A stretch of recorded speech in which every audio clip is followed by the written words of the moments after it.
Sempre faço besteira aqui.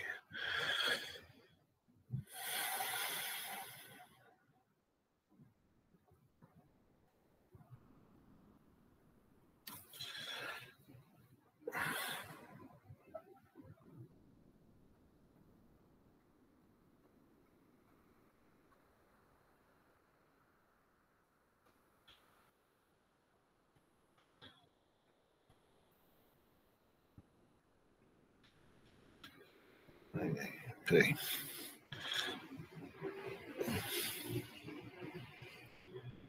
Achei que tinha entrado alguma coisa.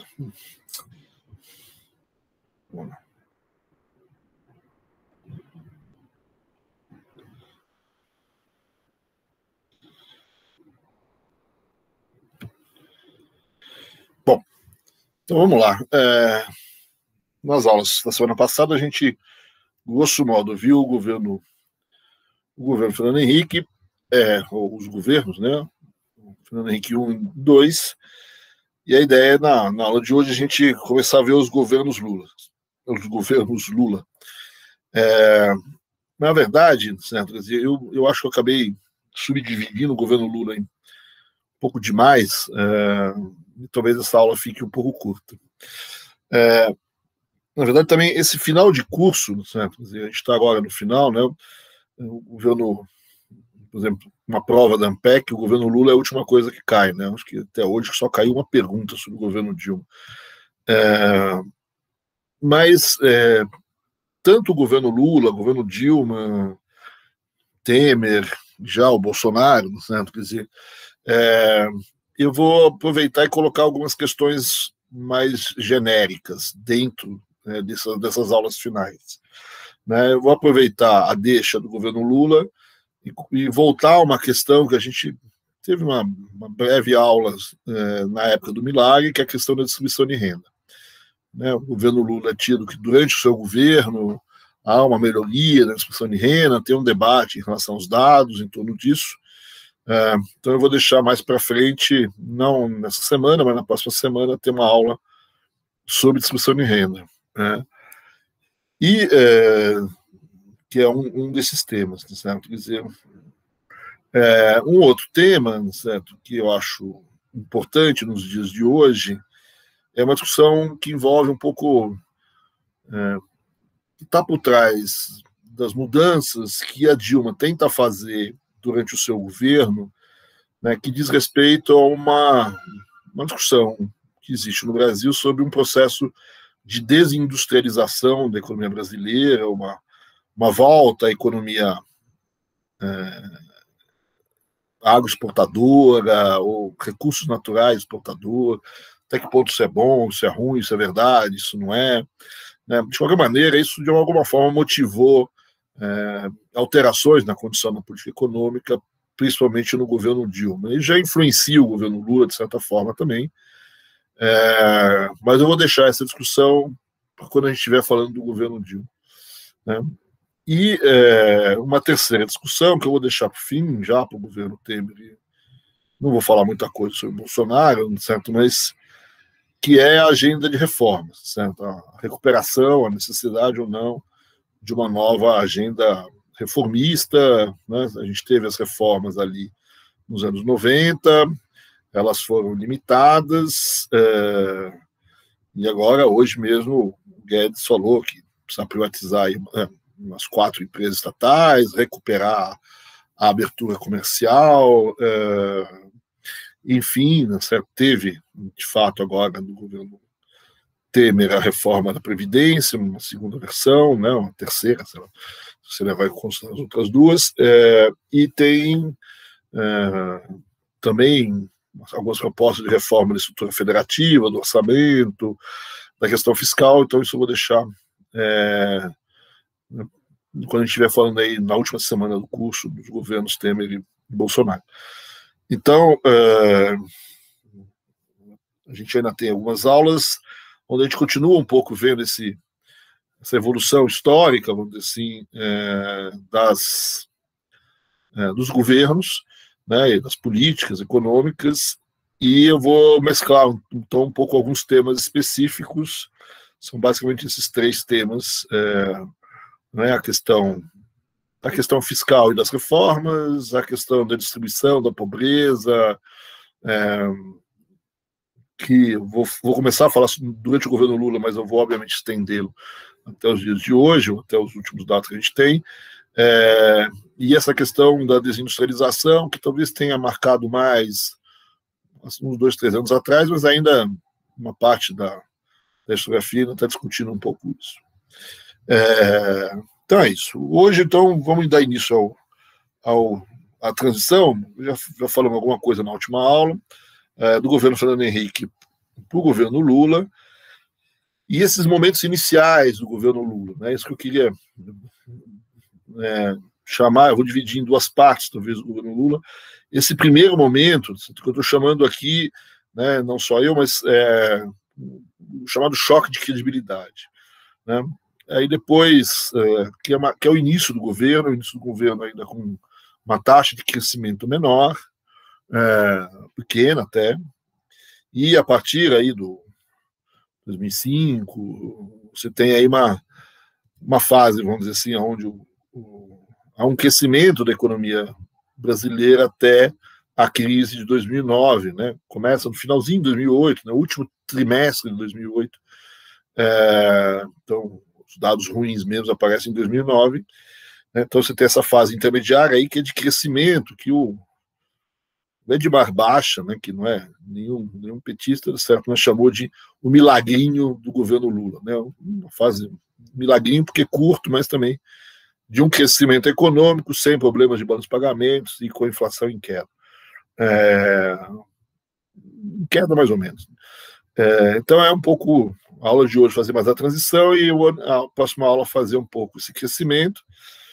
E depois, numa outra aula, ver uma questão da distribuição da renda, ver um pouco algumas discussões sobre distribuição de renda, dados, o que fez, o que não fez, o que aconteceu, e terminar ainda na semana seguinte com a transição para o governo Dilma, mas eu vou pegar a crise de 2008, 2009, porque é uma política diferente, uma política contracíclica, etc. Então, essas 2 próximas semanas a gente fica um pouco com o governo Lula nessa forma, nessas 4 aulas aí, né? Hoje a transição, próxima aula o milagrinho, na terceira aula a distribuição de renda e na 4ª aula a crise de 2009. Beleza? Então vamos lá.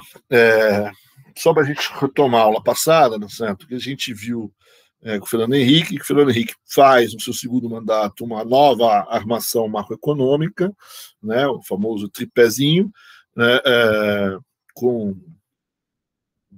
câmbio flutuante, ou seja, abandona a chamada ancoragem cambial, superávit fiscal, adota uma âncora fiscal, então, e ainda mantém, vamos dizer assim, a âncora monetária,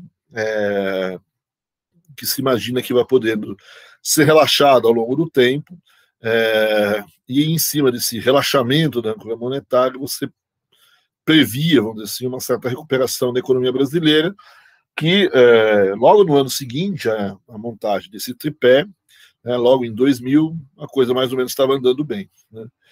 E a gente viu na aula passada, então, que essa roda que eu chamei da fortuna, que estava girando no sentido mais virtuoso da palavra, essa roda vira para o lado errado e se transforma numa roda viciosa, certo? Uma roda que conduz a uma certa crise econômica. Né? Então, os últimos 2 anos do governo Fernando Henrique foram particularmente difíceis. Né? O ano de 2001 tem uma série de crises, desde a crise energética até crises externas, e acaba gerando uma enorme crise de confiança na economia brasileira. Né? Então, você tem uma crise externa que acabou provocando uma saída de capitais, e essa saída de capitais desvalorizou o câmbio, e a resposta da pressão do câmbio sobre a inflação exigiu do governo a continuidade do aumento das taxas de juros que tinham começado por conta da crise energética, e aquele crescimento que a gente viu em 2000, ele deixa de aparecer em 2001. Né? Então, aqui, ó, o câmbio que começa a subir a partir da crise, principalmente da crise argentina, e essa pressão do câmbio sobre a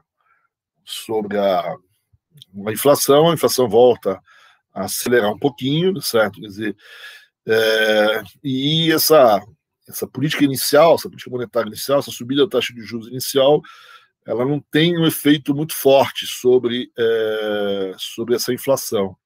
A inflação demora a reagir para baixo, na verdade não reage, quase não cai, né? Aí algumas pessoas vão dizer assim que essa política monetária foi relativamente fraca, tinha que ter sido mais forte. Outros vão ressaltar o fato de eu ter a resistência, né, porque eu estou com uma desvalorização de câmbio, eu tenho todos os preços tradables que estão subindo, né, segurando com a taxa de juros basicamente em cima de bens, né, dos tradables, mas também dos não tradables, mas uma parte desses bens não tradables não vem para baixo, que são os preços administrados. Então vai surgir a ideia de que no Brasil a gente, de certa maneira, venceu a inflação inercial, grosso modo, certo?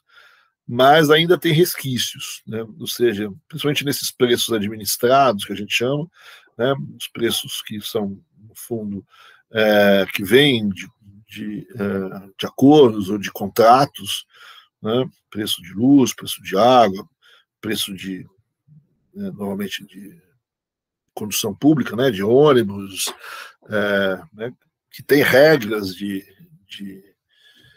refazer os preços anuais, mesmo que não sejam mais tão curtos como essas regras eram antes.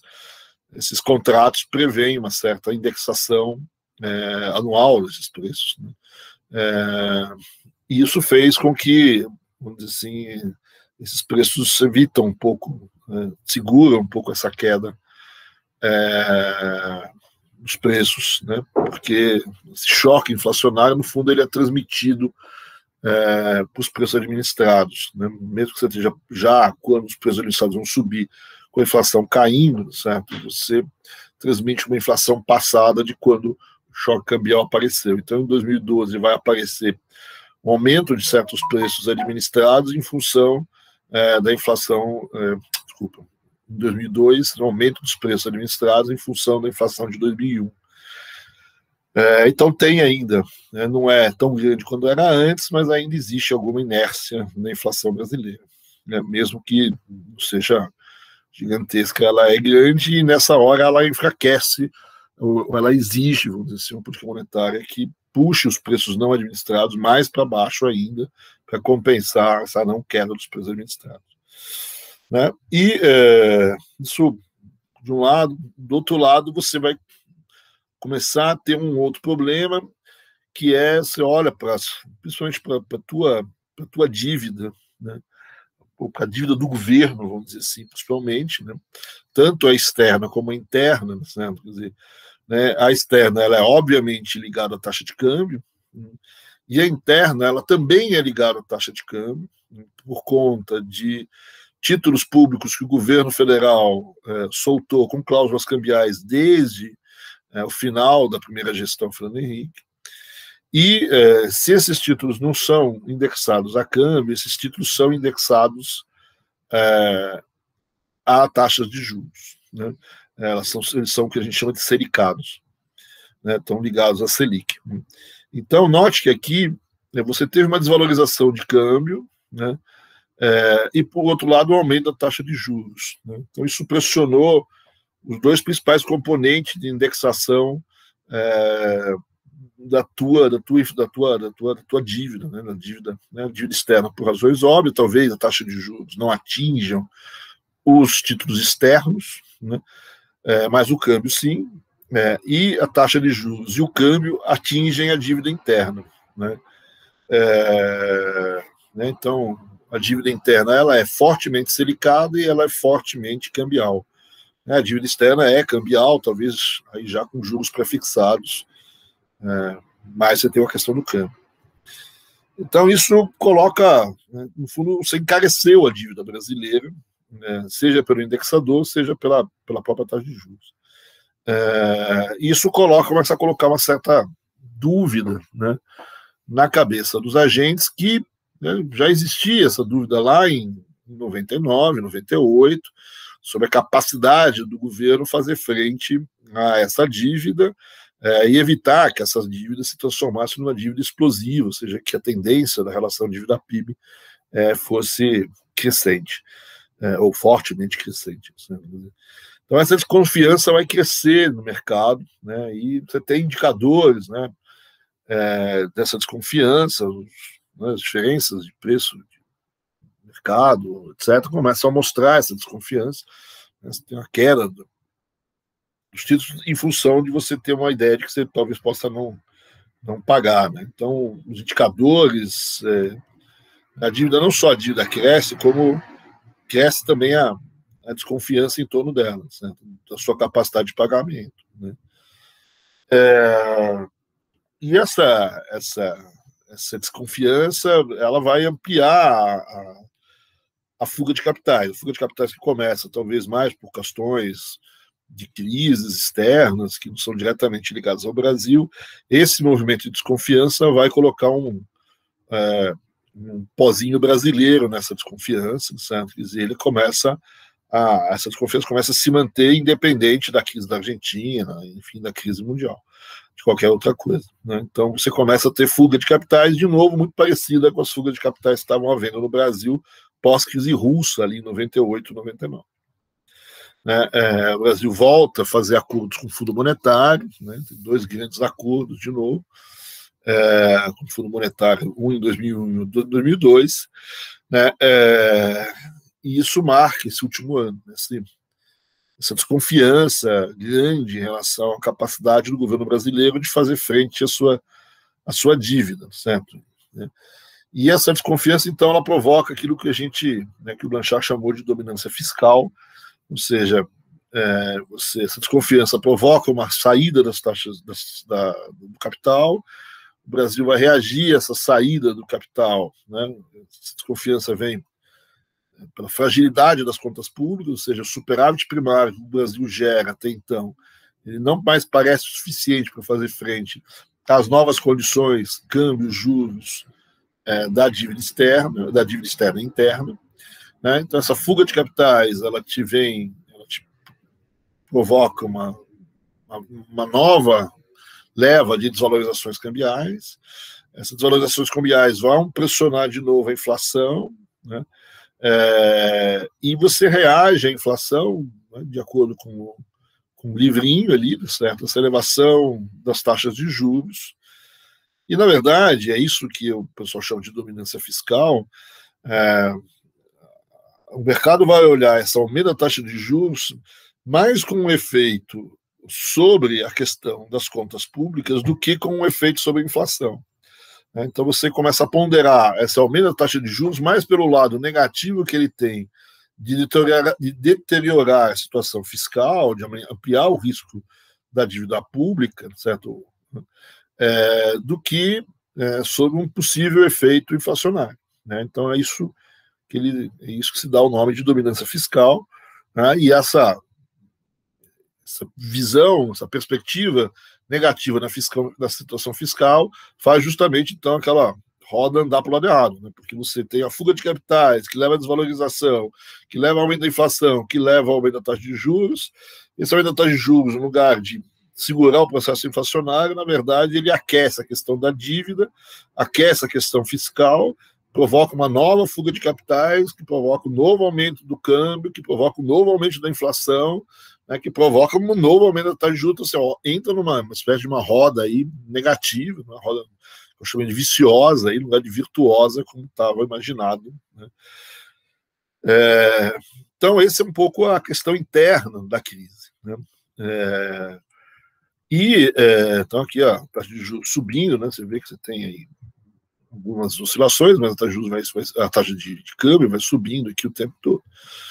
E, ao mesmo tempo, nesse segundo semestre, né, uma parte da literatura vai chamar a atenção que, nesse momento de crise, de insegurança, de incerteza sobre as condições fiscais do Brasil, né, quer dizer, o movimento eleitoral não é favorável, vamos dizer assim, a esse momento, certo? Há uma possibilidade que com a eleição do presidente Lula, certo? Quer dizer, uma perspectiva de vitória do PT acirra ainda mais esse cenário de fragilidade nos fundamentos econômicos, né? Então, o risco país talvez não teria atingido esses 2.000 pontos, a taxa de câmbio não teria ido para tão longe, talvez se a eleição de uma outra pessoa ficasse clara naquele momento. É isso que os críticos dizem, certo? Outros dizem que qualquer um ia ter que enfrentar, certo?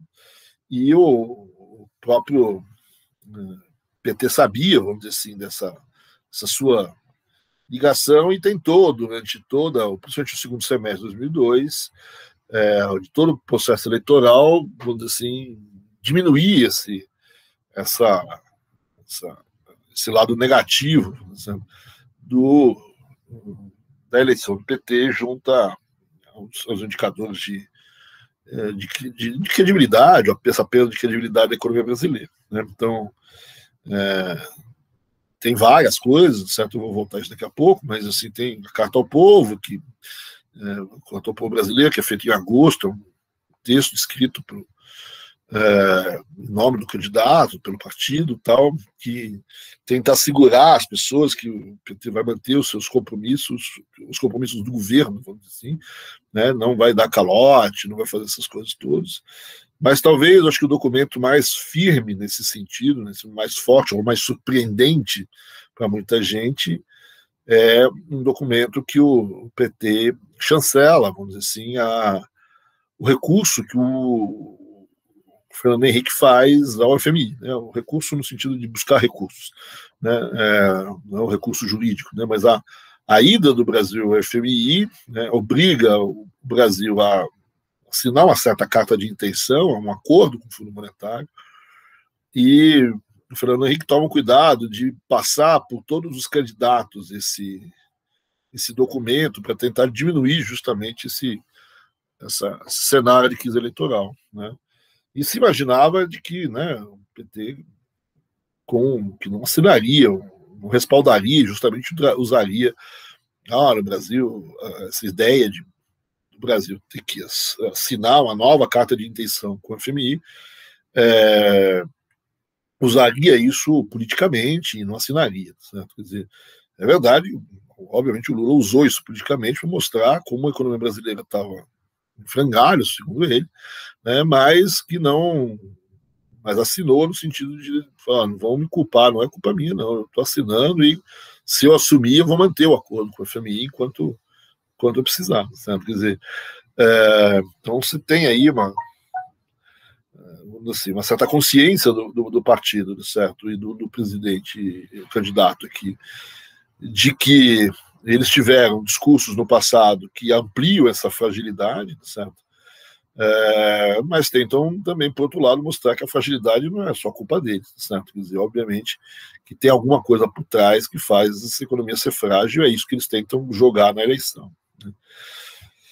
De qualquer maneira, o segundo semestre de 2002 é um semestre difícil, né? Bem difícil no Brasil, o risco, como eu disse, vai longe, você tem uma fuga grande de capitais no Brasil, o Brasil tem dificuldade de conseguir dinheiro lá fora, até para financiar embarque de soja, por exemplo, né? Coisas mais simples, né? Empréstimos comerciais mensais de quase um mês, 2 meses, só para embarque, só para transporte, esses financiamentos mais curtos, tem muita dificuldade de ter, certo? Quer dizer, e a única coisa, talvez, positiva que está acontecendo nesse segundo semestre, eu já chamei a atenção de quando vocês leem o livro do Jean Biagi, o Jean Biagi é muito surpreendido, porque para ele, apesar desse saldo comercial ter chego tardiamente, né, ele chegou.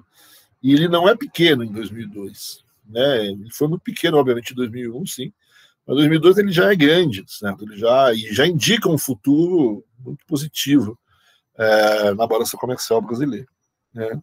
Mas que o que poderia talvez ter evitado um pouco essa fuga de capitais, essa desvalorização de câmbio, etc.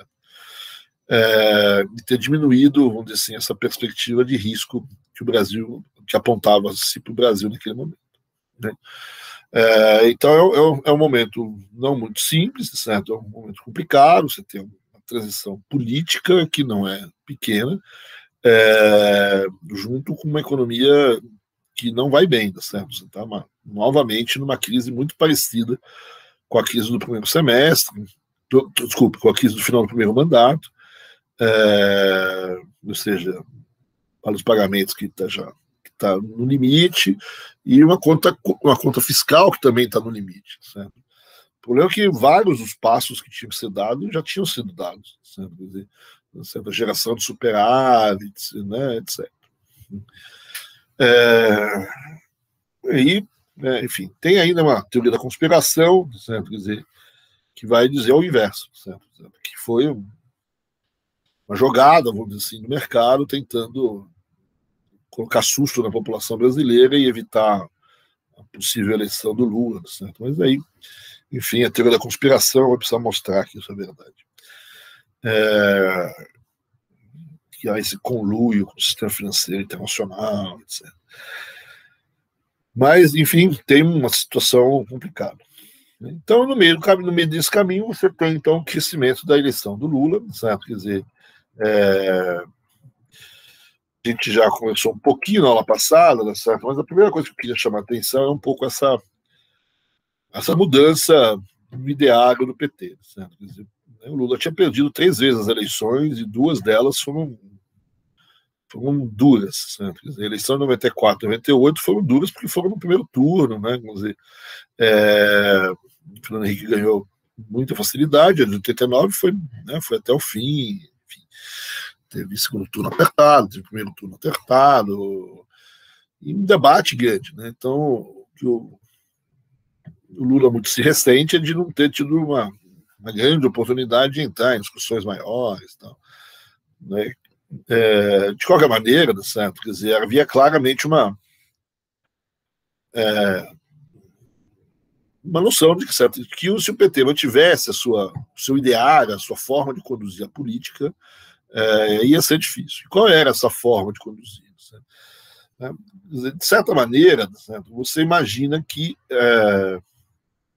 talvez hoje seja uma coisa diferente, mas naquela época era mais ou menos claro, certo, de que o PT não tinha muita discussão à sua esquerda, certo? Quer dizer, o PT é o partido mais de esquerda que existe. Ninguém vai ocupar a posição mais à esquerda que o PT. Né? E o PT tinha uma posição de esquerda, etc. E até então, o partido se colocava ideologicamente nas discussões. Ou seja, ele queria trazer o eleitor para a sua ideologia. Né? Trazer... Né, vocês talvez já tenham feito finanças públicas, eu não sei até onde o Sakurai dá esses modelos de eleição, certo? Quer dizer, mas você tem, quando você tem essa polarização, né, que efetivamente está acontecendo aqui, PT-PSDB, né, quando você tem essa questão dos 2 partidos, né, você tem a vitória em quem domina o cidadão mediano, a famosa ideia do cidadão mediano. Né? Então, a estratégia do PT era tornar o cidadão mediano uma pessoa que pensasse como o PT pensa. Né? E claramente não deu certo, né, esse tipo de ideário, certo? De fazer. Né, você pode ter conquistado pessoas, pode ter conquistado eleitores, certo? Mas não a ponto de ganhar uma eleição. Né? Então, era necessário que o PT vai refletir que era necessário fazer uma mudança. Né? Para alcançar o poder, né, ele vai ter que se aproximar mais do eleitor mediano, né, e não o eleitor mediano dele. Né, ele não vai ter que convencer o eleitor mediano, ele vai ter que ter uma política mais próxima do eleitor mediano. Né. Ele vai ter que aprender e parar de jogar a culpa sempre nos outros, certo? Tudo é culpa do FMI, do Banco Mundial, dessa grande conspiração interplanetária, certo? Quer dizer, né, da globalização financeira, do consenso de Washington. É verdade, não tem nenhuma dúvida em dizer, certo, de que boa parte da abertura, da privatização, etc., né, faz parte, né, do ideário do FMI. Então, se o Brasil recorre ao FMI, eles vão botar isso para cima do Brasil. Né, o Banco Mundial, essas coisas todas. Certo? Mas daí a dizer que eles enfiaram goela abaixo da gente, certo? E a gente simplesmente não fez nada e teve que engolir, como é óbvio, né? Que são 3 eleições seguidas onde a população brasileira, de certa forma, votou nesse ideário. Né? Então, tem um certo processo de aquiescência dentro da política nacional, né? Ou seja, você pode até tentar convencer o eleitor de que a privatização, a abertura, tem dados errados, e aqui você já tem, vamos dizer, 4, 5, 8 anos, né? 8 anos, né? 10 anos praticamente, de abertura, de privatização. Então você vai usar isso, né? O lado ruim, o lado negativo, o lado difícil da abertura, né? O desemprego, essas coisas todas. Né? Mas você não pode sempre ficar culpando a globalização, essas coisas todas. Né? Você tem que conversar um pouco com o teu eleitor. Então, o que você tem? Né? Há uma mudança do ponto de vista do partido, certo? Quer dizer, de que eu posso, talvez, dar 1 ou 2 passos em direção ao centro, e eu não vou perder meus eleitores de esquerda, porque eles não têm opção. Né? Não tem, né? Talvez hoje, se você pensasse hoje, nas eleições que existiram municipalmente há uma semana atrás, né? Talvez você tenha o PSOL subindo, você tem algumas novas lideranças subindo, isso, ou seja, a posição do PT à esquerda está em xeque, certo? Quer dizer, né? Então, nessa época, não tinha muito enxergo. Né? Por mais que, por exemplo, nessas eleições a Marina tenha, né, não pegou exatamente o eleitor de extrema esquerda. Né? Quer dizer, tinha sempre o PSTU, o pessoal fazendo propaganda, trabalhando, tem outros partidos, né? Mas, de qualquer maneira, havia essa liderança do PT. Então, o que o PT vai fazer é dar 2 passos em direção à direita, né? Em direção a buscar o eleitor mediano, ainda tentando convencer o eleitor mediano, certo, de que esses projetos de reformas, etc., tem um lado perverso, tem um lado ruim, e que a gente precisa parar com ele, certo? Mas com uma forma de colocar isso muito menos radical, certo? Quer dizer, tentando perceber de que essas reformas foram aceitas pelo eleitor mediano, vamos dizer assim, por algum motivo. Certo? Quer dizer, né? Então, faz uma certa reflexão, né? Para de xingar todo mundo que vem lá de fora e tenta olhar, falar, olha, efetivamente tinha um problema, né? As estatais estavam com problema, ou, enfim, as empresas nacionais precisavam de uma abertura, mas essa abertura foi difícil, ela colocou desemprego. Sim, moderar o discurso, certo? Continuar com o discurso anti-reforma, né? Moderar principalmente a ideia de que você vai voltar atrás com essas reformas. Eu acho que essa é a principal moderação. Falar, eu vou parar com essa reforma, não vou voltar atrás, eu não vou reestatizar nada, certo? Quer dizer, né? Então, você modera o teu discurso, né? E aquele discurso mais radical, que inclusive envolve, né, socialismos ou rompimento, devassa na dívida externa, rompimento com o FMI, com o cenário internacional, né? O que vai deixar, obviamente, uma parte da esquerda brasileira muito brava, muito nervosa, vai ficar brava, vai estar nervosa até hoje. Tem vários textos que acusam o governo Lula de ter se vendido, né, ao capital, etc. Mas há essa mudança programática importante, certo? Quer dizer, quem quiser fazer um exercício, né, deve dar uma tese, uma boa iniciação científica, né, pega os planos de governo, né, dos partidos, ou do PT, em 89, 94, 98 e 2002. Vocês vão ver como certas palavras somem e vão aparecer novas ideias. Né? Então, vai crescer muito a ideia de recuperar o mercado de trabalho, né, de diminuir o desemprego, de recuperar a renda, de combater a pobreza, né, e vai surgir a ideia dos meios de produção, a tomada de não sei o quê. Né? Então, vai, né, no fundo, cresce a ideia de você ter um modelo de desenvolvimento baseado no mercado interno, na distribuição de renda, né, um desenvolvimentismo novo, vamos dizer assim, um pouco diferente do anterior, certo? Quer dizer, e tenta aí, vamos dizer assim, montar um círculo ideológico um pouco maior do que você tinha antes, e aí, nesse passo, tentando atingir o tal do eleitor mediano, tenta trazer ele um pouco mais do centro para a esquerda, mas você percebe que não dá para trazê-lo muito, então você dá um passo em direção a um partido mais centrista, certo? Então, a ideia de manter a estabilidade macroeconômica passa a ser um elemento importante, uma administração responsável nas finanças públicas também era importante, você ter alteração no tipo de gasto público, tá certo? Mas você não vai chutar o pau da barraca, tá certo? Quer dizer, né? Então, a ideia de continuar com essa construção da confiança na política econômica passa a ser algo importante, né? Então, isso vai mudando ao longo de 2002, é surpreendente o tamanho dessa mudança e o choque que você faz com isso na transição, né? Essas mudanças elas vão acontecendo ao longo de 2002, eu já chamei a atenção dessa Carta ao Povo Brasileiro, que é de junho de 2002, né? Então, que liga essas mudanças do ideário do PT um pouco a esse problema da credibilidade que o Brasil está enfrentando, esse choque de credibilidade que o Brasil precisa, né? A gente precisa recuperar a crença de que efetivamente a gente vai fazer superávit fiscal, que a gente vai continuar conduzindo uma inflação, controlar a inflação, etc. Que a gente não vai romper radicalmente com isso tudo, certo? Quer dizer, né? Então, não só o PT faz isso, os outros candidatos também fazem, certo? Mas, obviamente, o elemento importante aqui é o próprio PT, certo? Quer dizer, isso vai construindo, certo? Quer dizer, então você tem uma série de declarações ao longo das eleições tentando, primeiro, divulgar esse novo ideário, certo? E segundo, entrar nesse choque de credibilidade e evitar e eliminar um pouco desse problema, vamos dizer assim, a ideia de que um sapo barbudo vai aparecer e vai destroçar tudo, certo? Quer dizer, né? É culpa do próprio PT, que falou muito no passado, certo? Quer dizer, então agora tem que tá chegando perto, tem que moderar um pouco a sua fala, a sua língua, né? Eu já chamei a atenção aqui, talvez o elemento menos visível, mas mais importante do ponto de vista dos mercados, certo? Não só esse respaldo à assinatura do acordo do Brasil com o FMI, né, mas uma nota que o PT solta explicando por que escreve, por que assinou o acordo, certo? Então, a nota sobre o acordo do FMI, dizendo que, né, e aí, de novo, reforçando essa ideia de responsabilidade, etc.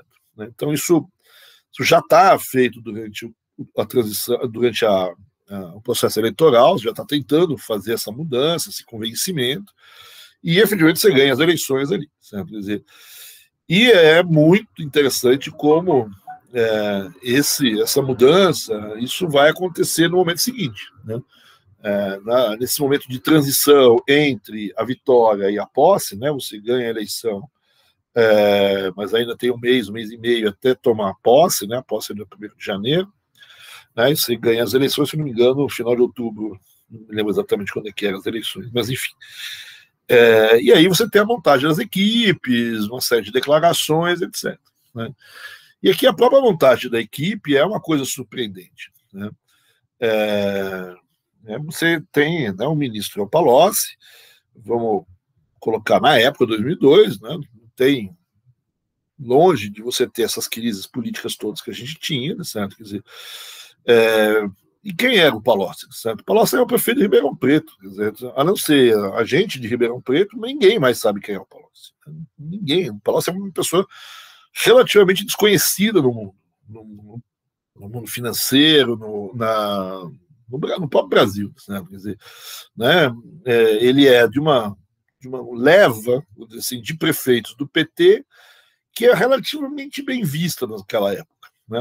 Vamos sempre lembrar da época, né? Não é. Depois as coisas começam a ter problemas, mas, né, teve algum problema com algumas licitações, algumas coisas, etc. Mas as gestões, vamos dizer assim, dos prefeitos petistas não são gestões perdulares, certo? Não são vistas como gestões onde as contas públicas foram para o espaço, né?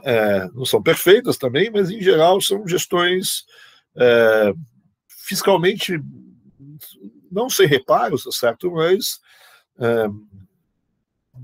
não muito diferentes das outras, tá certo? E são relativamente responsáveis.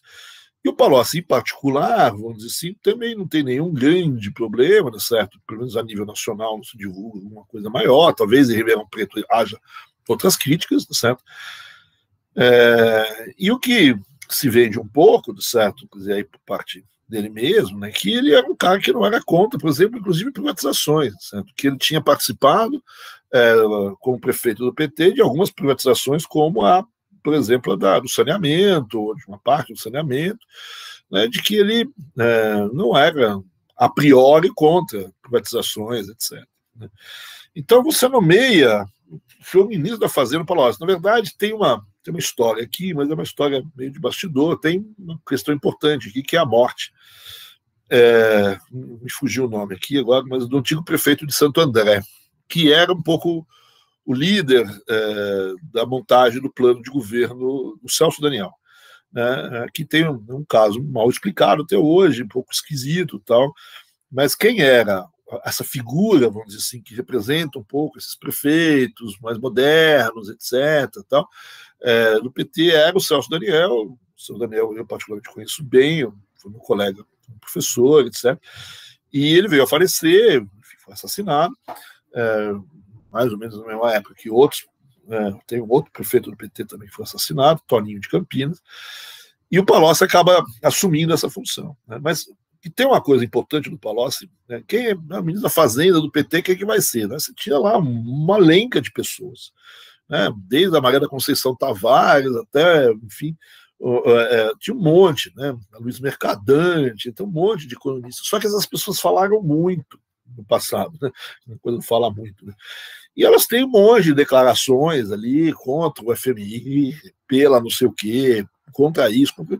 Você pega o Palocci, certo? Quer dizer, pouca gente na época, hoje não tem, né? Na época não tinha tanto assim, hoje talvez seja mais difícil, mas os palanques de Ribeirão Preto, não sei até onde ele se ou foi falar sobre Banco Central, sobre essas coisas todas. Certo? Então, é uma pessoa que você não consegue imputar a ele, certo, um discurso radical do ponto de vista de finanças nacionais, de política monetária, dessas coisas, certo? Quer dizer, então ele é uma pessoa, né, que é uma certa surpresa, certo? Não é uma surpresa porque ele conduziu a coisa, mas ele é uma pessoa diferente em relação ao petista economista clássico, certo? Quer dizer, então é o primeiro choque, um choque que mais ou menos você sabia disso, ele, né, a gente veio conduzindo, a pessoa veio conduzindo isso durante a candidatura, né? Agora, um choque talvez grande seja a equipe que o Palocci monta, certo? E aí sim você tem alguns choques interessantes. A própria, já disse, a nomeação dele, ela passa a ser relativamente bem vista pelo mercado, né, pelos discursos que ele teve durante o processo eleitoral, e, né, o fato dele não ter, talvez, grandes discursos anteriores que coloquem em xeque essa grande credibilidade que você quer ter. Aí, talvez o maior choque mesmo é o Meirelles, certo? Você escolhe o Meirelles para presidente do Banco Central. Aqui é uma, né, vamos dizer, uma paulada violenta, certo? Não, metade do PT que olhou para trás e falou: o que está acontecendo? Certo? Porque o Meirelles é do partido de oposição, né? O Meirelles é afiliado, se não me engano, PSDB ou PMDB, certo? Vem de Goiás, tem uma enorme tradição e é banqueiro, certo? É das finanças internacionais, um banqueiro importante, muito bem visto em termos internacionais, e você põe lá, assim, o lobo para tomar conta das galinhas, certo? Põe ele na presidência do Banco Central. Você quer um choque de credibilidade mais forte do que esse para o PT? Não tem, certo? Quer dizer, né? Mas você olha o resto da equipe que o Palocci monta, certo? Quer dizer, continua, uma atrás da outra, desses choques de credibilidade. Certo? Quem que ele leva, assim, meio como petista que a gente conhece, é o Bernardo Apida, certo? Quer dizer, que também não é nenhum radical, certo? Quer dizer, mas você olha, quem que ele põe na secretaria da Receita Federal? Ele põe o Rachid, né? O Rachid é o vice do antigo secretário da Receita Federal, que me fugiu o nome agora, certo? Mas que é um antigo secretário da Fazenda de Recife também. Enfim, né? O Rachid era o segundo da Receita Federal na época do Fernando Henrique, certo? Quer dizer, então o que ele está mandando de recado para a sociedade? Fala: olha, está vendo essa arrecadação toda que a gente está fazendo, esse ajuste fiscal via tributação, vai continuar, né? Porque é o mesmo cara, não é o mesmo a pessoa, mas é o vice, certo? Quer dizer, e é um cara dos quadros da Receita Federal ali, certo? Quer dizer, isso também agrada muito o pessoal da Receita. Quem que ele escolhe como secretário do Tesouro Nacional? Certo? Quer dizer, ele vai escolher o secretário do Tesouro Nacional, uma pessoa que já estava no governo, certo? Quer dizer, que é o Levi, né? O Levi, certo, era secretário de uma secretaria do Ministério do Planejamento durante a gestão Fernando Henrique, né? E todo mundo conhece o Levi na Esplanada, certo? Quer dizer, né, todo mundo conhece, é um sujeito muito bacana, né, boa praça, mas ele ele é como tem que ser o secretário do Tesouro, tem que ser um cara de poucas palavras. Na verdade, só precisa ter uma palavra para ser secretário do Tesouro Nacional. Você não precisa ser um cara muito erudito do ponto de vista da linguagem, né? Você precisa saber falar não. Se você não souber falar não, não dá para ser ministro do secretário do Tesouro, porque é lá que fala não. Eu preciso comprar isso, não tem dinheiro, certo? Quer dizer, e o Levi é ótimo nisso, certo? Quer dizer, ele é um cara que conhece as contas, conhecia muito bem as contas, estava no governo, né? E esse plenário inteiro sabe que ele é uma pessoa, vamos dizer assim, que é muito dura, certo? De negociação, que é muito firme na negociação. Então, você olha o mercado, olha o Levi, a pessoa pergunta quem é o Levi e tal, assim, em 2 minutos, você já sabe que você tem um secretário do Tesouro que vai... se não encher o saco dele, ele vai levar a ferro a fogo a manutenção das contas públicas, certo? Quer dizer, ele não estaria lá se fosse diferente, certo? Né?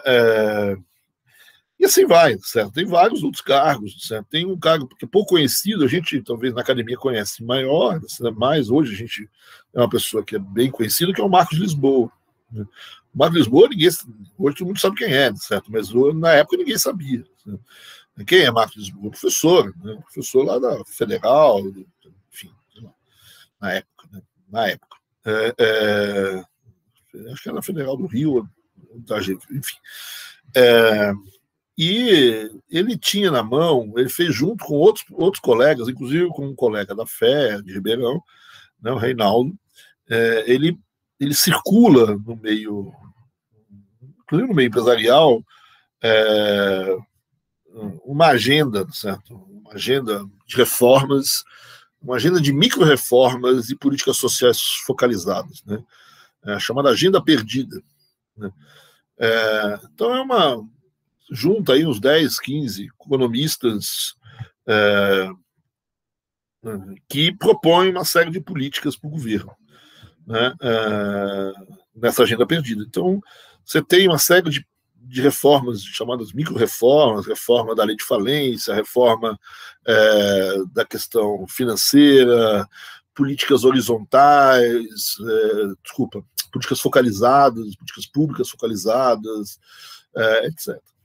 Então, essa é uma agenda que circulou muito no sistema financeiro, até porque ela foi, em parte, patrocinada por esses órgãos do tipo Instituto Unibanco, Instituto Itaú Social, né, esses organismos do sistema financeiro, do grande empresariado, vamos dizer assim, que tem essas instituições, eles financiam um pouco essa geração de ideia, e isso escorria muito aqui na Paulista, né, entre os bancos, né, e pouca gente, durante a campanha, essa agenda não pegou muito bem. O Ciro Gomes talvez tenha notado nessa agenda, tenha pego essa agenda. Mas todo mundo conhecia a agenda.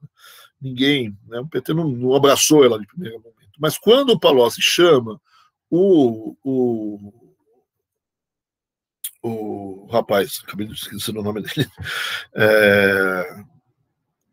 enfim, o Marcos Lisboa, desculpa, o Marcos Lisboa, para ser secretário de Política Econômica, certo? Quer dizer, né, o mercado todo sabe, certo? Bom, ele comprou a agenda perdida. Né? O Marcos Lisboa não ia para o governo, né? Ele pegou a agenda perdida para ele, certo? Ou seja, essa agenda de micro-reformas, de políticas sociais focalizadas, etc., está sendo comprada pelo ministro da Fazenda, certo? Quer dizer, e vai o Marcos Lisboa, e vai um colega de vocês, o professor de vocês também, para o governo, junto com o Marcos, que é o Reinaldo Fernandes, que é autor também dessa agenda. Certo? Quer dizer, então, você monta uma equipe, né, que ninguém esperava, que esse Marcos Lisboa, da onde que ele nunca foi petista, certo? Né? Mas, de novo, né, você está jogando com o teu público, principalmente aí no caso do Palocci, o público dele é o mercado, certo? Olha, Meirelles, Rachid, Levi, Marcos Lisboa, certo? Quer dizer, né, então, né, não é exatamente... se você me perguntava se um ano antes qual seria a equipe do governo, do Ministério da Fazenda, jamais você imaginaria uma equipe como essa. Né? Então você monta uma equipe que né, vai nessa direção que eu estou chamando a atenção de um enorme choque de credibilidade. Ainda antes da própria posse, vamos dizer assim, O Brasil tem que faz uma renovação do acordo com a FMI e o Lula assina essa renovação desse acordo, certo? E depois, quando ele toma posse, ele ratifica. Né? Então, e aí começa o governo, certo? Quer dizer, as primeiras medidas são medidas vai no mesmo processo, certo? Quer dizer, tentando sinalizar que as velhas ideias do PT, certo, começam a ser um pouco mitigadas, certo? Não que o PT vai concordar com tudo que está ali, certo? Mas ele vai introduzindo novos desenhos de política macroeconômica aos poucos, com calma, sem destruir o que tem, certo? Quer dizer, e na medida do possível disso ser feito, certo? Então, você olha as primeiras medidas, certo? A primeira reunião do Copom, certo? Quer dizer, antes disso, inclusive, tem a reunião do Conselho Monetário Nacional, mas nas primeiras reuniões do Copom, o PT continua subindo a taxa de juros. Na primeira reunião do Copom, você tem um leve aumento da taxa de juros, mantém depois de 2 reuniões, e na terceira, um novo aumento das taxas de juros. Né? Então, quando o governo assume, você percebe 2 coisas. Primeiro, está mantido o tripé. Sistema de meta de inflação, câmbio flexível e superávit primário estão mantidos. O que vai mudar na meta de inflação? Você teve um alívio nas metas. É verdade. Né? As metas mudaram. Né? Se você olhar a meta de 2002 e de 2001, não foram atingidas. Né? A inflação foi muito mais alta do que a meta. E a meta prevista para 2003, né, estava absolutamente fora de compasso. Certo? Então era preciso renovar a meta. Certo? Então não sabia-se que ia se mudar a meta de inflação. Então houve uma mudança da meta de inflação, ela saiu, se não me engano, de 5, que era a meta, para 8,5. A mudança é grande. Mas a inflação estava em 12. Né? 12, depende do índice de preço. Certo? Mas estava ali, por volta na passagem de um dígito para 2 dígitos, certo? Para os IGPs e os IPAs, etc., batendo muito acima, 20, 15, depende do índice. Né? Então, você tem uma mudança de meta. Algumas pessoas xingam, mudou a meta, tal, mas qualquer um faria essa mudança de meta. O que surpreendeu na mudança de meta é que a meta não foi 15%. Porque 15% era fácil, né? Porque a inflação estava em 15%. Era só manter ali, certo? Quer dizer, a meta da inflação foi 8,5%. Né? Eu, particularmente, achava que ia ser 9,5%, né? Porque era o último número antes de 2 dígitos. Certo? Quer dizer, você podia, né? Mas foi 8,5%. Né? E no ano seguinte, 5,5%. Então, tem uma discussão aí, tem uma revisão das metas, certo? Mas ela continua sendo num dígito e, frente à inflação que existe, significa a manutenção de uma política monetária apertada. Tanto é que a inflação a taxa de juros vai subir até 26,5%. Ela continua subindo, como a gente já viu no gráfico anterior. Posso até voltar aqui o gráfico, certo? Você vê que ela vai subir. Então, você coloca uma nova meta, com uma inflação maior, você tem uma nova meta, então dá uma flexibilizada de fato, mas essa nova meta é menor do que a inflação que existia na época, então significa manter a política monetária apertada para trazer a inflação para baixo. Né? E o que você vai fazer? Aquilo que o mercado pedia. Certo? Dizer, olha, eu preciso rever meu superávit fiscal. Né? Então, eu tinha um superávit de 3,25, né? Você promete uma ampliação do superávit primário. Então, como que o governo sinaliza isso? Certo? Né? Primeiro, apertando a política fiscal no curto prazo, então o Levy vai segurar gastos ali nos primeiros meses, e tem algumas coisas complicadas ali, questão de campanha, tinha que ajudar, porque alguns estados estavam quebrados, tem alguns problemas meio graves ali, certo? Quer dizer, mas segura, não consegue, né? O não começa a funcionar. E no primeiro momento, onde você vai sinalizar uma meta de inflação, né, certo? Você pode dizer que você fez um acordo com a FMI, que você vai manter a meta, etc., mas o primeiro lugar onde você sinaliza claramente é na LDO, na Lei de Diretrizes Orçamentárias, né, e depois no orçamento do ano seguinte, né, que é o primeiro momento onde você efetivamente pode mexer com uma previsão para frente. Então, a primeira LDO sai com 4,25 do superávit primário, né, para todo o governo. Né. Tem aqui, então, grosso modo, você manteve o tripé macroeconômico, certo? E manteve o aperto, certo? Quer dizer, com uma coisa que é aquilo que o mercado pedia, falou, olha, dada essa taxa de juros, né, você vai ter que apertar um pouco mais o primário. Né? O primário que o governo Fernando Henrique estava fazendo é ótimo, mas eu preciso de um primário maior. Né? E o Lula aponta. Algumas pessoas dizem que esse primário de 4,25 é pouco, seria pouco. Né? Mas, ao mesmo tempo que ele dá um 4,25, né, esse choque de credibilidade todo que ele já tinha colocado, já tinha resolvido não, o risco do país começa a cair, sai de 2.000 pontos, começa a baixar, está ali por volta de 1.500, etc., e para a saída de capitais. A saída de capitais começa a parar ali no começo, parando a saída de capitais, e você lembrar do que está acontecendo na balança comercial, a balança comercial está subindo, né, para a saída de capitais, o câmbio para de cair, de subir, para de desvalorizar. Então o mercado olha e fala, mas não tem mais a pressão do câmbio, a pressão do juros subiu ainda um pouquinho, talvez fosse melhor um superávit primário maior do que 4,25, mas pelo menos tem o superávit primário de 4,25, né, num governo petista. Então, o primeiro momento é garantir de que você mantém o tripé macro, né, convencer as pessoas que você vai jogar o jogo. Né. Você já fez todo o teu choque de credibilidade em função da manutenção de uma equipe econômica que é favorável a esse tripé, que vai manter esse tripé. Né. Os primeiros momentos você flexibiliza algumas coisas, certo? Quer dizer, a meta de inflação é maior, mas na verdade o que o mercado imaginava é que o PT ia ser mais concedente na inflação, ia para 15, 13, um número que parecia muito era 13, e foi 8,5. Né? O pessoal imaginava que o superávit primário ia ser mantido em 3,25, 3,75, foi para 4,25.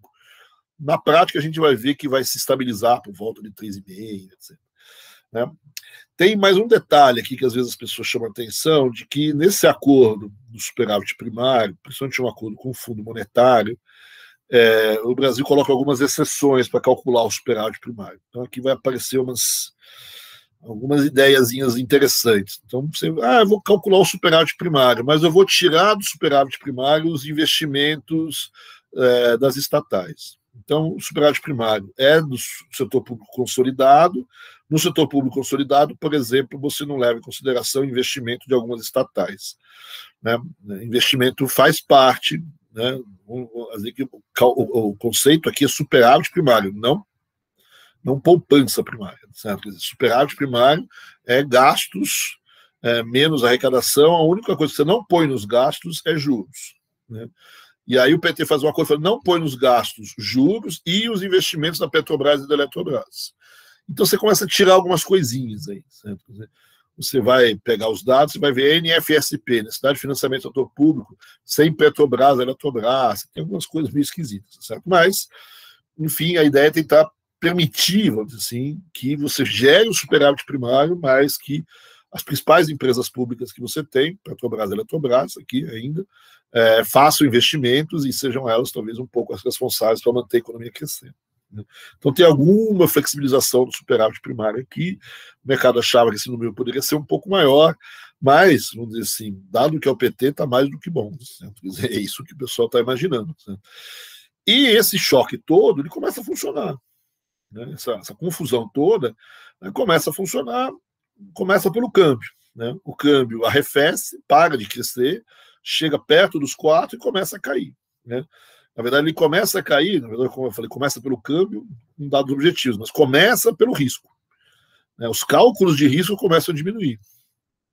Né? Os riscos, o país começam a diminuir, a incerteza começa a diminuir, você começa, parece que a coisa está indo pelo bom caminho. De um lado, você tinha uma questão de incerteza, portanto, no cenário anterior, e essa incerteza começa a sair de cena, começa a descer. Né? Então, o superávit, o risco começa a cair, né? A fuga de capitais para de cair, de sair. É óbvio que você ainda tem problemas de balanço de pagamentos, precisava estar entrando dinheiro, não saindo dinheiro. Né? Então, parou de sair o dinheiro, mas ainda não entrou. Né? Quer dizer, mas entrou sim. Eu falei que não entrou na balança de capitais, mas está entrando aonde? Na balança comercial. Aqui o lado importante da balança comercial brasileira ser grande. E ela é grande, 2003 vai ser maior que 2002, e se você olha os primeiros anos do governo Lula, é crescente o balança comercial. vai bater 56 bilhões de superávit comercial, nunca antes na história desse país, tantos bilhões. Então, o dinheiro talvez pagou de sair, né? Mas não entrou dinheiro novo no Brasil, fluxo de capitais enormes aqui. Mas a balança comercial começa a ser importante nesse momento de você não ter uma crise de balança de pagamentos. Quer dizer, né? Então, a não crise de balança de pagamentos vem da não mais saída de dinheiro, do fim, vamos dizer assim, todo aquele ataque, alguma coisa volta, se restabelece, etc. Né? Mas não é os fluxos de capitais como eram antes, na época do Fernando Henrique, certo? Nos bons tempos. Né? Lula, nos primeiros 2 anos, não tem grande entrada de capitais. Né? Vai ter depois vai ser gigantesca a entrada de capitais no Brasil, mas depois, né? A partir de 2006. Aqui, 2003, 2004, né? Você não tem entrada de capitais. O que vai segurar o balanço de pagamentos é a balança comercial. Então, o superávit comercial mais o superávit primário, né, que são então mantidos e são ampliados, principalmente o comercial é ampliado, o superávit primário é mantido e ligeiramente ampliado no curto prazo, né? Você não tem mais a fuga de capitais, o câmbio desce, né? A inflação desce, posso parar de subir as taxas de juros, para a subida das taxas de juros, a relação dívida PIB começa a vir para o lado bom, né? Ela começa a inverter essa relação dívida PIB, aí você tem a roda da fortuna começando a girar para o lado certo, né? Você tem, então, o câmbio começa a cair, o efeito do câmbio sobre a inflação agora é positivo no sentido que a inflação vem para baixo, né? As taxas de juros tinham subido um pouquinho no começo, depois param de subir e elas vão poder começar a cair, né? Então, aquele círculo virtuoso do início do governo Fernando Henrique, que se transformou em círculo vicioso na segunda metade do segundo governo Fernando Henrique, volta a ser um círculo virtuoso agora no começo do governo Lula, né? Muito em função desse choque gigantesco de credibilidade que você está dando, né? Então, você começa a mudar a relação dívida-PIB, né? Essa relação dívida-PIB, a relação dívida-PIB não cai, certo? Mas a perspectiva de que a relação dívida-PIB que ia explodir deixa de ser explosiva, né? Vão acontecer algumas coisas importantes na dívida, mas eu vou falar isso mais para frente, né? O que vai acontecer na dívida brasileira é mudar completamente o perfil dela, né? Ela era uma dívida selicada e cambial, e você vai acabar com essa dívida selicada e cambial. Mesmo a dívida externa, assim, ela vai deixar de existir, porque vou ter mais reservas do que dívida. Isso a gente vê depois. Então, a dívida muda, esse saldo comercial se amplia, ele é maior do que o superávit, ele gera um superávit de transações correntes e compensa a saída de capital na balança de capitais, ou a não entrada de capitais na balança de capital, né? E as taxas de juros começam a cair, isso vai permitir uma retomada do crescimento econômico, né? Muito lento, né? Um crescimento econômico no começo muito lento, né? Então aqui estão um pouco os dados, certo? A taxa de câmbio está subindo, começa a cair, né? Ao longo de 2004 tem uma paradinha e depois cai mais, né? Aqui a inflação, né? A inflação no governo Fernando Henrique vai bater, como eu disse, 11%, 12% pelos IPCs, desculpa. Isso você pegar um IGP, ele vai bater 25%, certo? Você pegar um IPA, vai bater 35%, certo? Quer dizer, essa é a inflação no final do Fernando Henrique. E durante o governo Lula, ela começa a vir para baixo, né? Mesmo o IPC, essa queda é menor, mas ela começa a inclinar para o lado certo, né? E o efeito do câmbio ao inverso é o que você vê claramente no IGP e no IPA, né? Você vê que os IGPs e os IPAs são muito suscetíveis a câmbio, né?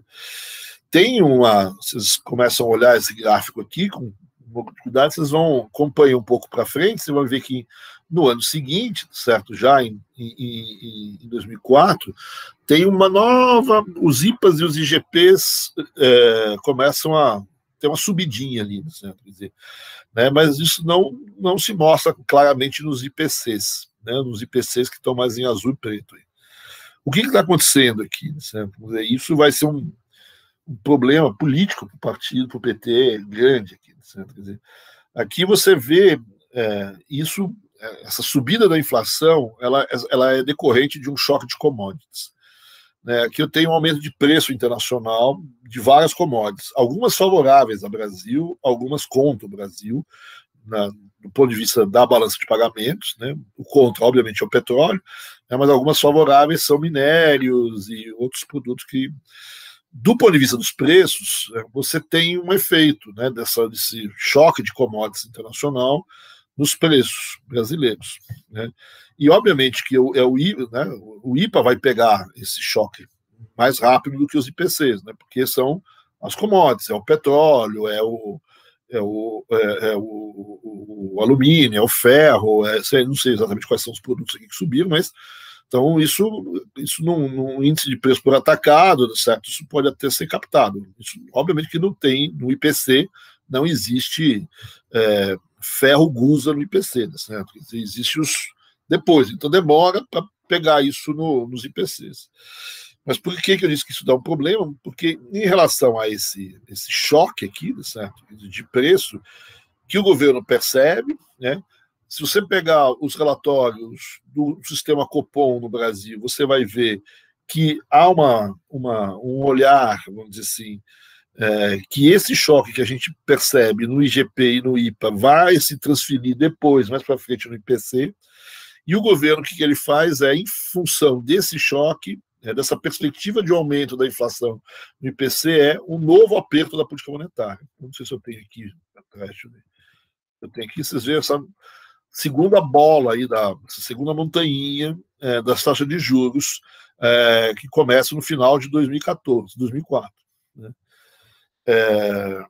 Então, o governo vinha descendo as taxas de juros, aproveitando um bom sinal, certo? Mas percebe, vamos dizer assim, pelo índice de preço, que você tem um novo choque de preços. Sinto muito. E no computador meu celular aqui. E ele vai usar a política monetária, vai apertar a taxa de juros. O mercado olha e fala, nossa, olha os caras, certo? Os caras estão jogando o jogo direitinho como tinha que ter jogado, né? Mas, por outro lado, isso faz com que o crescimento econômico durante os primeiros anos do governo Lula seja muito baixo.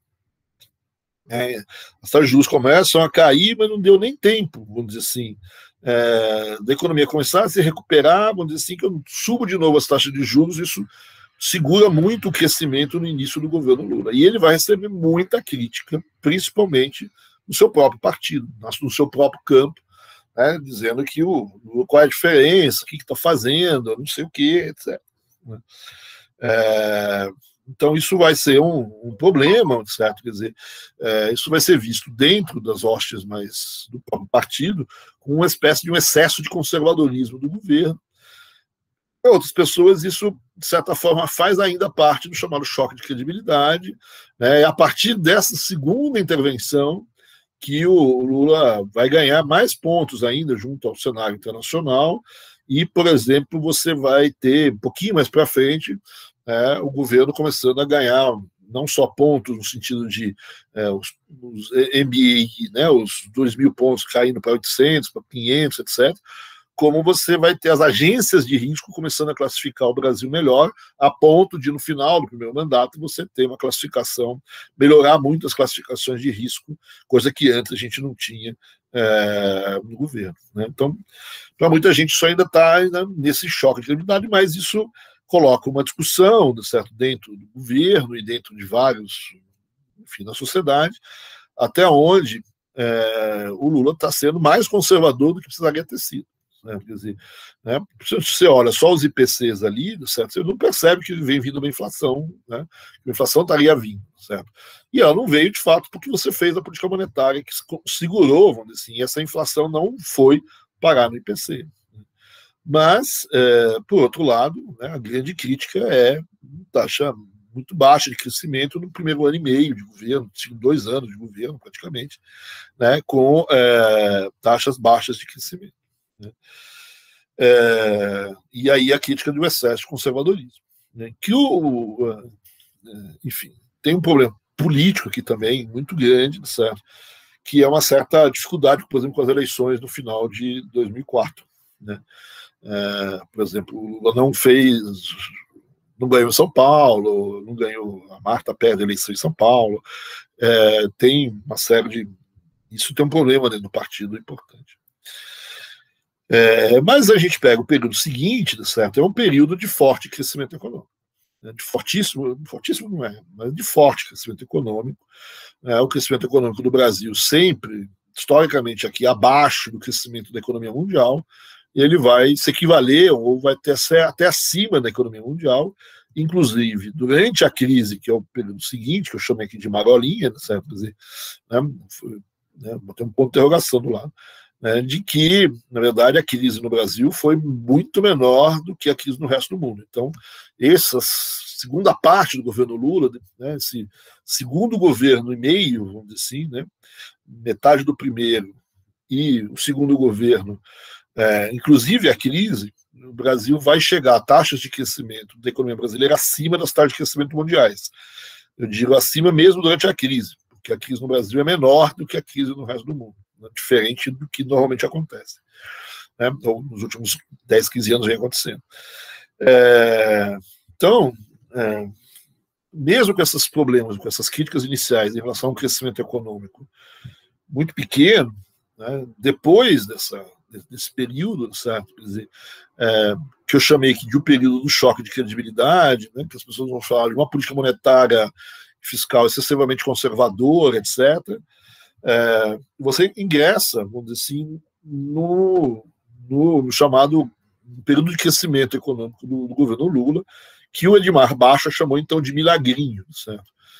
Milagrinho porque foi um crescimento sem grandes problemas inflacionários. No final a gente vai ter um problema de inflação, e vai ter ganhos de distribuição de renda, certo? Quer dizer, diferente do milagre, certo? Quer dizer, e que vai ser interrompido pela crise de 2008 e 2009, certo? Quer dizer, então, esse segundo período do governo Lula, certo? Quer dizer, que vai aí de 2005, vamos dizer assim, 2005 até 2009, mas se você imaginar que a crise no 2008, desculpa, que a crise no Brasil é menor do que a crise do resto do mundo, você vai até o final do seu governo, vamos dizer assim, é marcado então por uma retomada de crescimento, menos o último ano, que é 2009, vocês veem isso pela linha rosa, que é o crescimento do PIB. E o que muda é a linha azul. O que é a linha azul? Certo? Quer dizer, é o índice de Gini. Quanto maior o índice de Gini, pior a economia, certo? Quer dizer, então o índice de Gini aqui está caindo. Então você tem aqui, vamos dizer assim, é isso que a gente costuma olhar com o lado positivo do governo Lula, e o pessoal vai chamar isso de milagrinho, algumas pessoas vão chamar isso de voo de galinha, certo? Quer dizer, e vai existir aí todo um debate em torno disso, que a gente vai conversar mais com vocês sobre isso, sobre esses pontos do debate na aula passada, na aula que vem. Mas eu já queria abrir um pouco esse debate, certo? Quer dizer, então, por que o governo Lula, como é que se dá esse governo Lula? É o seguinte, então você tem um crescimento econômico que vai até os primeiros anos da Dilma e depois um derrumbe, Tem um derrumbe durante a crise, mas fora a crise você tem um derrumbe que é o derrumbe da Dilma, certo? Quer dizer, então o que aconteceu? Por que você tem esse troço? Então, de um lado, você tem a interpretação, é externo, é sorte. O Lula se aproveita de um período de vacas gordas, que o cenário internacional te dá, uma certa ilusão, e por isso que é um voo de galinha, porque o cenário internacional vai cair, e quando o cenário internacional cair, o governo brasileiro ainda se dá bem no começo, certo? Mas depois de um tempo, as coisas vão por água abaixo. Então, esse milagrinho é culpa do cenário externo, da sorte do cenário externo. A sorte, você pode botar aqui também, choveu. O que tem a ver a chuva? Que a chuva voltaram a encher as represas, e enchendo as represas, tá certo? Não tem mais que problema energético. Então, o Fernando Henrique viu o seu período todo ele marcado por falta de chuva, e o governo Lula levantou as mãos para o céu e desabou a água, certo? Quer dizer, então, dá sorte. E o cenário externo é a principal sorte. Aí outras pessoas vão dizer, olha, tem essa questão externa que é verdade, certo? Quer dizer, você vive no momento externo que é positivo, isso Mas não é só isso, né? Então tem acertos e erros. O problema aqui é que aqui que se estabelece um pouco um fla-flu aqui, certo? Acerto e erro de quem e quando, certo? Então, para muita gente, certo, esse período de crescimento que se dá no governo Lula nada mais é do que aquilo que o Fernando Henrique tinha montado e que deu azar, certo? Porque pegou uma crise externa pela proa, que é a crise da Argentina, como o Lula vai pegar em 2009, né? Então, esse crescimento externo ele é fruto, no fundo, do quê? Daquelas velhas reformas lá de trás. Elas demoram para trazer os seus lados positivos, mas elas vão aparecer, esse lado positivo, né? Esse crescimento, no fundo, é fruto das reformas liberais dos anos 90. Da abertura, da privatização, que levam um tempo para aparecer, certo? Quer dizer, mas que aparece nos anos 2000. Né? E, vamos dizer assim, o erro decorrente, né, a crise que vem depois, é você não ter dado continuidade a essas reformas, ou você ter tido reverter essas reformas.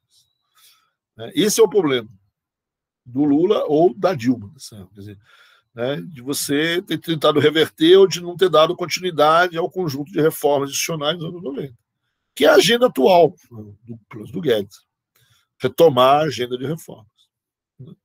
Então o ciclo é claro, certo? Quer dizer, as reformas dos anos 90, os resultados aparecem nos anos 2000, falta de reforma nos anos 2000, crise nos anos 2010. Né? Esse é o modelo de muita gente. Né? Outras pessoas falam, olha, meio longe, né, essa questão, em 2005, as reformas foram 90, certo? Quer dizer, talvez não sejam as reformas, talvez as reformas sejam importantes, tal, mas o mais importante para o Fernando Henrique, você comparar com ele, o que dá certo é o modelo macro. E o que faz bem o Lula é de ter mantido o modelo macro, é o tripé. Né? O tripé macroeconômico. Né? O que o Lula faz de bom é manter o tripé e ter ganho, ter feito o choque de credibilidade. Né? Isso explica. O tripé funcionando é que explica assim, um milagrinho. Não tem muito mais coisas com isso, a não ser a sorte de ter tido um lado externo positivo, que compõe um dos lados da credibilidade. Né? O problema todo, certo? Quer dizer, vai ser, na Dilma, um abandono do tripé. Né? Esse é o drama. Né? Quando ela abandona o tripé, é aí que a economia efetivamente entra em crise. Óbvio que em 2009, né, o Lula tem o mesmo problema que o Fernando Henrique tem em 2001, certo?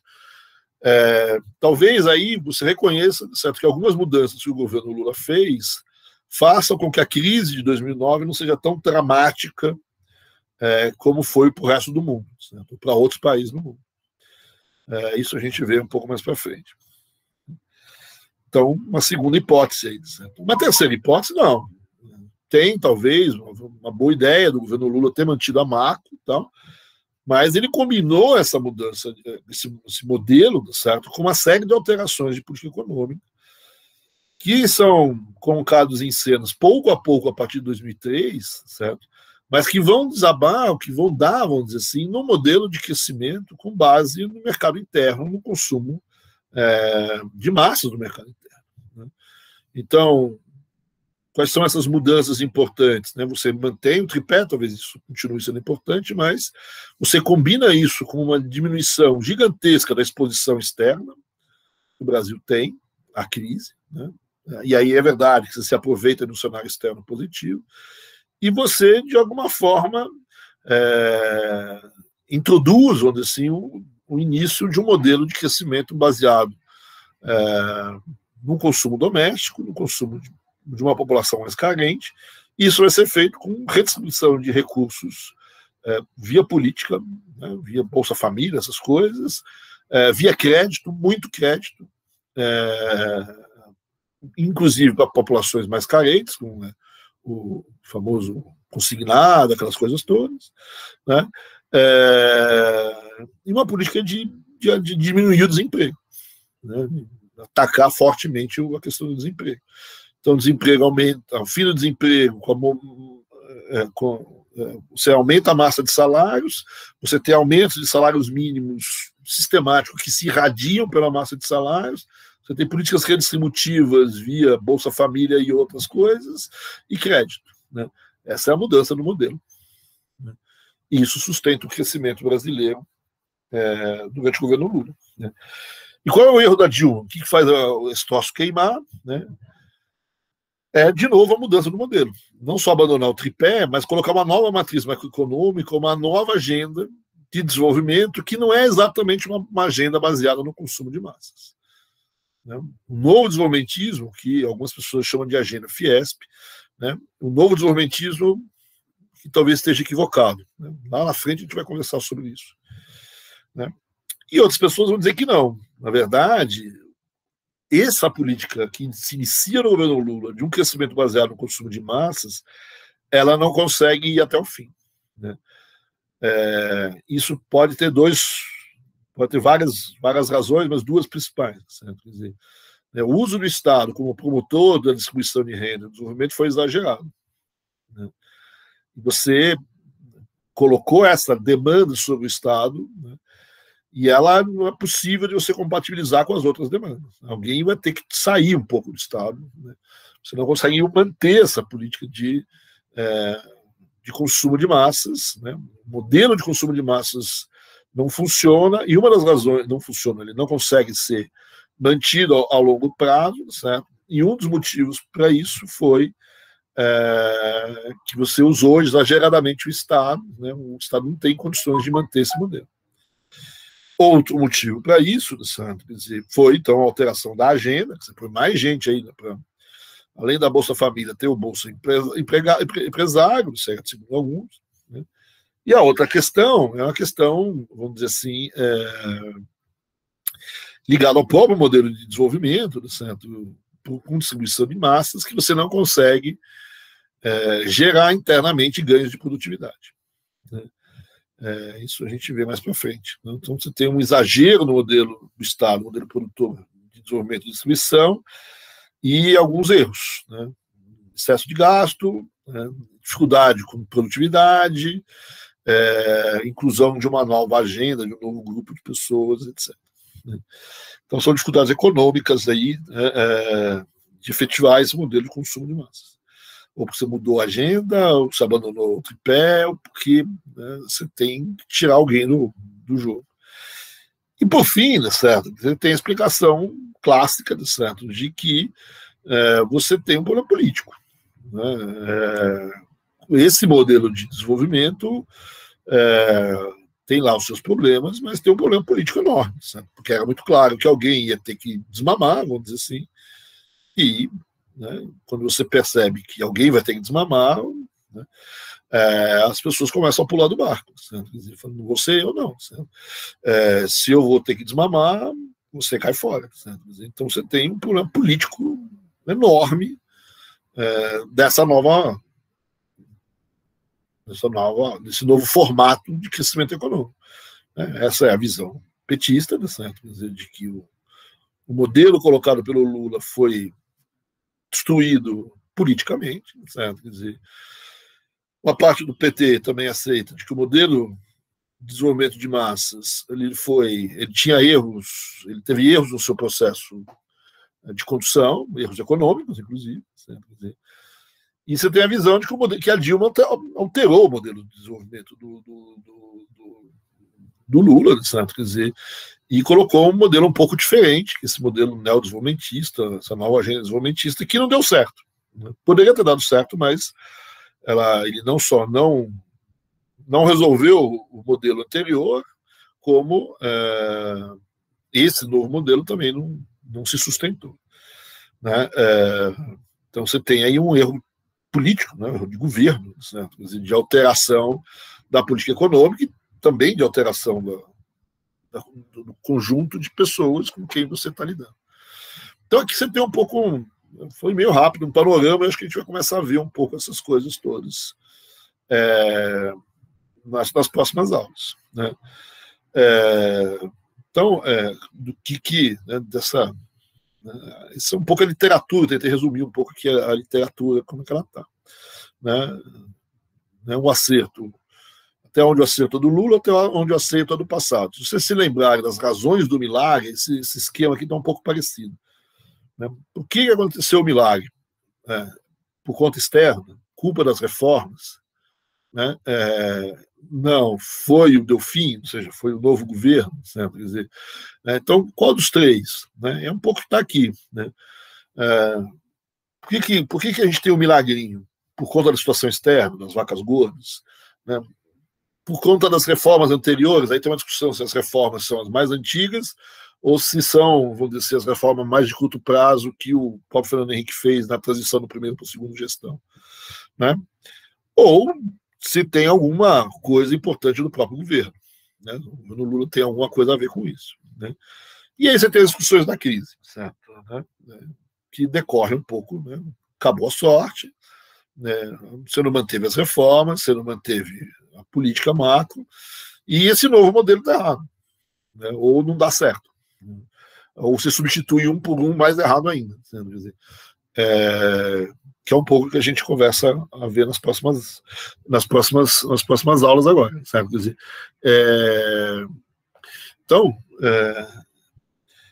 é isso que eu queria conversar com vocês hoje, tá certo? A gente podia, na próxima aula, a gente começa a ver até onde assim, o Lula efetivamente faz, que tipo de reforma ele faz, né? O que ele muda, né? Hoje, quando a gente viu o próprio governo Lula nos dois primeiros anos, dá a impressão de que ele não mudou nada, certo? Ele só deu um choque de credibilidade, o que é verdade, né? Até que ponto ele faz reformas, certo? Quer dizer, o que eu vou arguir na próxima aula é que ele encerra, no fundo, as grandes reformas. Ele faz algumas reformas mais para inglês ver, faz parte do choque de credibilidade, principalmente a reforma fiscal que ele anuncia, fica numa gaveta, né? Mas ele para as outras reformas, ele faz as micro-reformas, isso ele faz. Né? Mas além das micro-reformas, né, quais as mudanças? Né? Ele tem um conjunto de mudanças que não parece, mas é bastante importante. Né? Na questão das contas públicas, talvez não seja muito grande, tem uma mudança principalmente na carteira da dívida interna. A mudança externa, aí tem o lado da sorte, certo? No cenário internacional muito forte, é grande, é fundamental, eu diria, até hoje a gente se dá bem por conta disso, né? Talvez não seja exatamente só dele, mas ele tem alguma coisa a ver com isso. E ele vai mudar um pouco os gastos, certo? A perspectiva de gastos, junto essa perspectiva de gasto, essa mudança de passivos, né? Com as reformas pequenas que foram feitas, né? A ideia, na próxima aula, a gente conversar um pouquinho sobre como é que é esse modelo de desenvolvimento baseado no consumo, né? Que, em tese, seria a estratégia do governo Lula. Certo? Então, vamos interromper a aula por aqui. E a gente já fez os anúncios dos próximos capítulos, certo? Quer dizer, a gente deixa... espera que vocês assistam os próximos capítulos. Tudo bem? Tranquilo? Beleza, Bianca. Então tá bom. Fiquem bem. Cuidado, que as coisas ainda não estão totalmente curadas. Agora nós estamos numa discussão gigantesca sobre as... Deixa eu desligar aqui para começar a falar besteira, né? Sobre o grau de gelar que a gente precisa ter nas vacinas. Você pode ser muito gelada, você não pode ser muito gelada.